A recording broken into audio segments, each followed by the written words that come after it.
굴쇼! 윤석열 탄핵 심판의 쟁점이 크게 5가지입니다.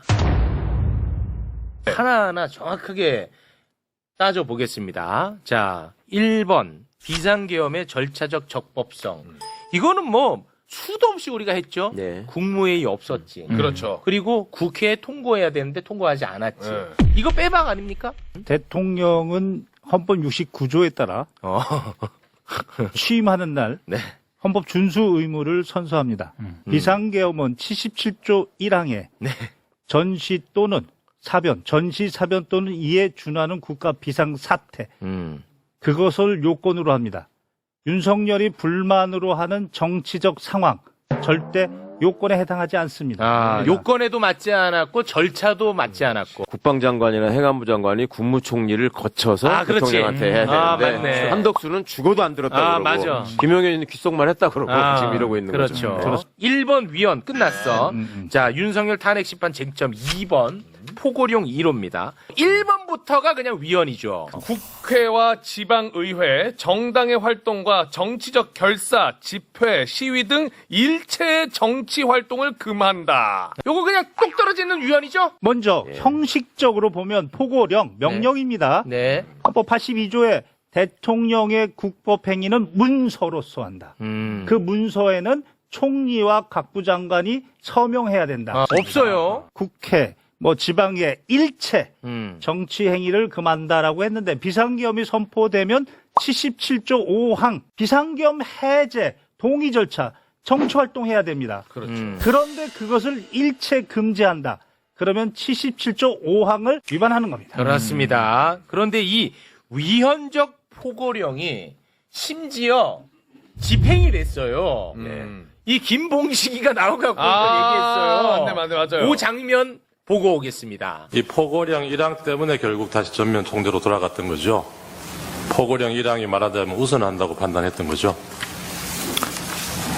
그 포고령이란 근거에 의해서 상급청의 지시에 따라야 된다고 생각했습니다. 진행돼 버렸어.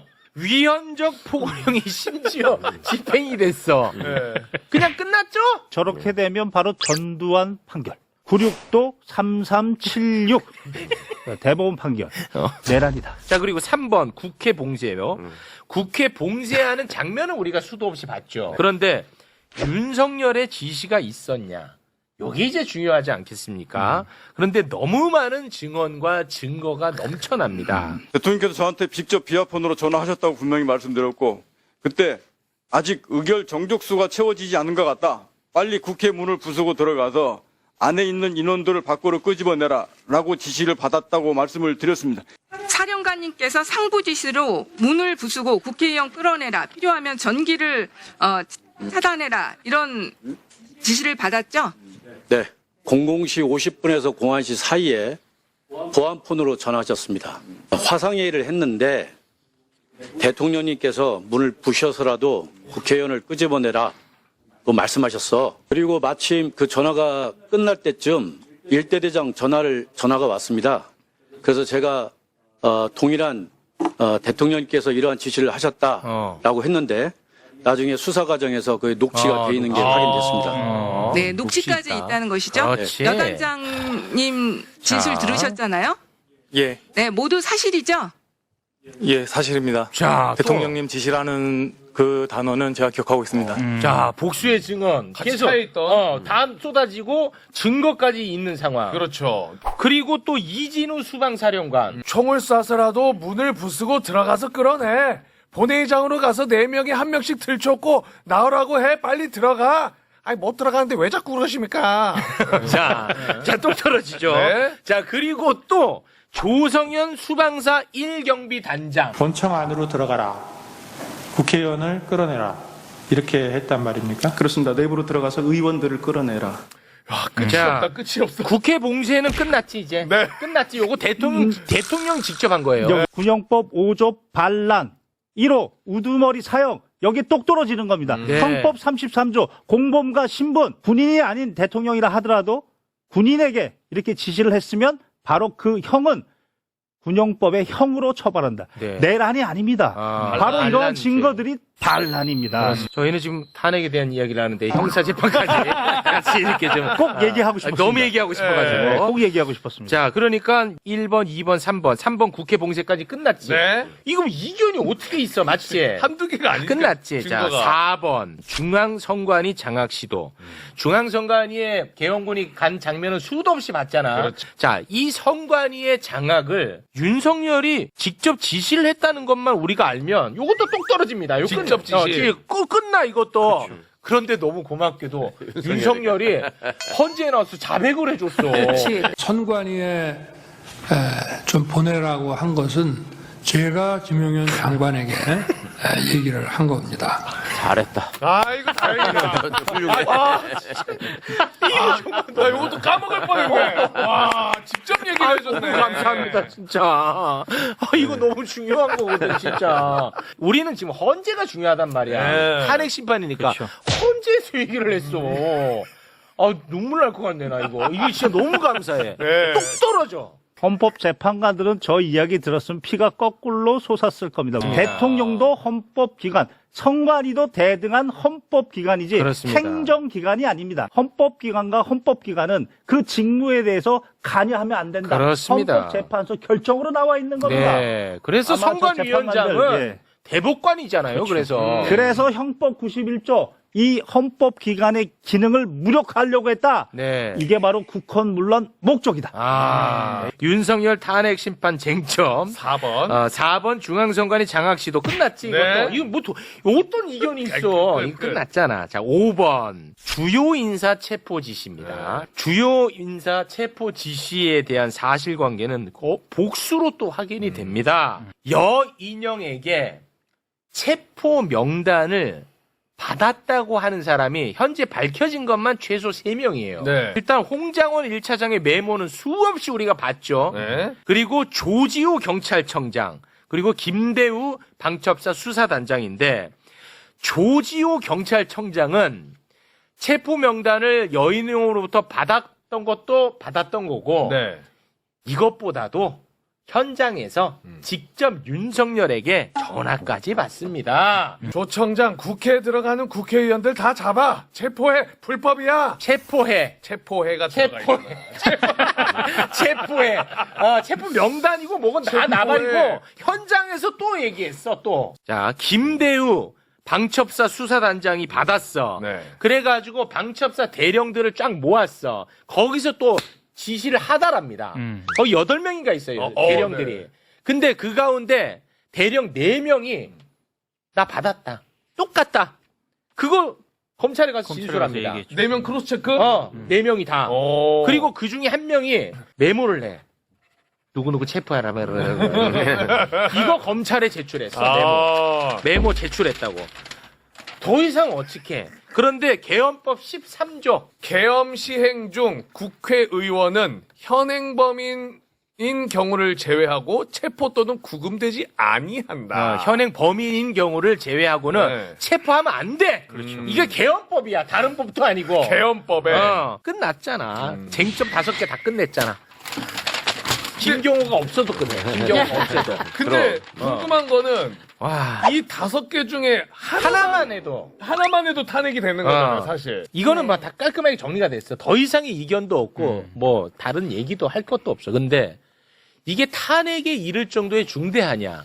요거는 감수성의 문제잖아. 자, 그거는 우리 법조인분들이 좀 정리를 해주셔야 될 것 같습니다. 대통령의 탄핵은 헌법과 법률 위반입니다. 명백하고 중대해야 됩니다. 네. 일단은 지금 우리가 본 명백해. 것은 명백하다는 명백해. 거예요. 증거가 명백하다는 겁니다. 그러면 중대한 거냐? 이미 전두환이 보여줬다. 전두환이. 너는 중대한 거다. 아. 국가의 국운이, 역사가, 나라가 지금 경제가 이렇게 공두박질 치지 않았습니까? 이렇게 중대한 사안이 아닙니까? 구속 취소 그리고 심우정이 저런 이상한 짓거리 아무리 해도 이 5가지는 흔들 수가 없죠. 네. 그리고 헌법재판소의 재판관들도 이 5가지를 부정할 수가 없습니다. 그거는. 우리가 지금 헌법재판관이라고 생각하고 나는 지규현처럼 어떻게든지 틈을 찾아내가지고 이거를 기각시키겠다. 라고 생각하고 그 입장에서 어떻게 결정문을 쓸 수 있을 것인가를 생각해 보시면 더 쉽고 재밌어요, 이게. 첫 번째, 계엄령, 헌법상에 규정된 계엄 선포의 요건을 다 갖췄다. 라고 얘기를 해야 돼요. 그래. 그럼 말 못하죠. 이랑을 무너뜨리려면. 그러려면 이거는 국가 비상사태에 해당한다. 라고 일단 해야 돼. 전시사변은 아니니까. 그러니까 국가 비상사태에 왜 해당하냐면 예산안을 통과시켜주지 않고 계속 탄핵을 했기 때문에 국민한테 경고해야만 하는 국가 비상사태였다. 이렇게 해야 되거든요. 근데 국민한테 경고해서 계엄을 해야 된다는 건 어디에도 없는 거예요.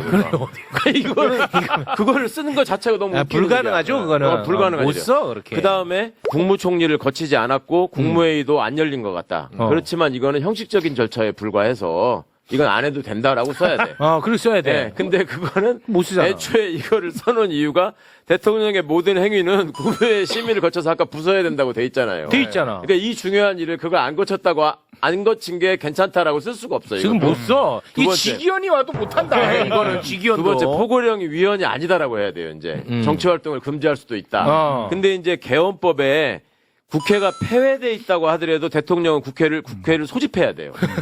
그러니까 폐회돼 있어도 소집하라는 규정이 명문 규정으로 있어. 명문 규정으로 그리고 돼 있어. 그 동안에 전두환 박정희가 계엄령을 많이 선포해 봤잖아요. 그때 포고령이 다 있었잖아. 네. 그 포고령 위반 죄로 형을 받고 그걸 재심 청구한 분들이 많아요. 그게 대법원에서 재심이 받아들여지고 재심으로 무죄가 된 판례가 너무 많아. 그러니까 그거는 대법원이 잘못한 것이다라고 써야 돼.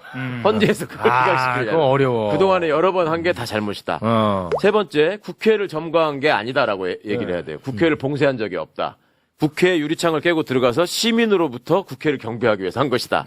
이렇게 써야 돼요. 그게 윤석열 그리고, 주장이니까. 그리고 국회의 의사결정을 원활하게 하기 위해서 단전을 한 것이다. 이렇게 써야 돼.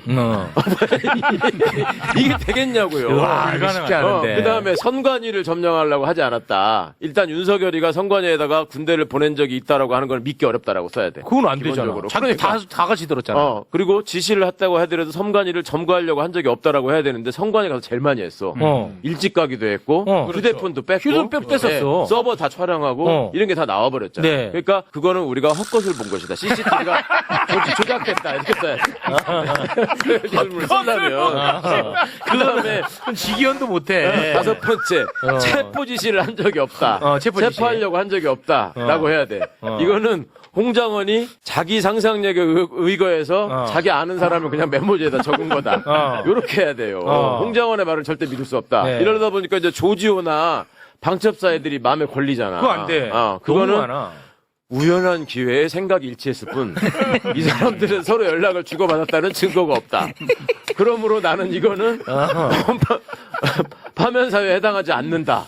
그리고 거기다가 지 이름을 다 쓰고 이게 주권한 뒤에도 천년 만년 남아요. 이걸 누가 할 수 있냐고. 이거 불가능하다니까. 지기현도 어렵다. 아니, 진짜 이거는 어려워.